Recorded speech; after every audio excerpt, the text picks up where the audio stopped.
విశాఖలోని AP medtech zone మరో ఘనత సాధించింది. తమ భాగస్వామి ట్రాన్సేషియా డయాగ్నోస్టిక్స్ ప్రైవేట్ లిమిటెడ్తో కలిసి ఎంపాక్స్ వ్యాధి నిర్ధారణకు ఆర్టీపీసీఆర్ కిట్ను ఉత్పత్తి చేసింది. ఎర్బా ఎండీఎక్స్ మంకీపాక్స్ ఆర్టీపీసీఆర్ పేరిట కిట్ను అభివృద్ది చేసింది. ఎంపాక్స్ నిర్ధారణకు దేశీయంగా రూపొందించిన తొలి టెస్టింగ్ కిట్ని ఇదేనని ప్రకటించింది.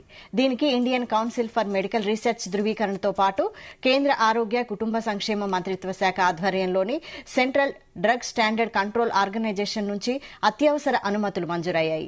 ప్రపంచ ఆరోగ్య ఆవిష్కరణల్లో భారతదేశం ముందంజలో ఉందనే విషయాన్ని ఇది ప్రతిబింబిస్తోందని Medtech zone CEO doctor Jitendra Sharma పేర్కొన్నారు. ఆరోగ్య రంగంలో భారతదేశ ప్రతిభకు ఇదే తార్కాణమన్నారు. ఇది 2 వారాల్లో మార్కెట్లోకి అందుబాటులోకి వస్తుందని తెలిపారు. కోవిడ్ విపత్తు సమయంలో మెడ్టెక్ జోన్ ఆరోగ్యానికి అవసరమైన అనేక ఆవిష్కరణలు చేసింది. రోజుకు 1 మిలియన్ ఆర్టీపీసీఆర్ కిట్లు, 500 ఆక్సిజన్ కాన్సంట్రేటర్లు, 100 వెంటిలేటర్లు ఇక్కడ తయారయ్యాయి.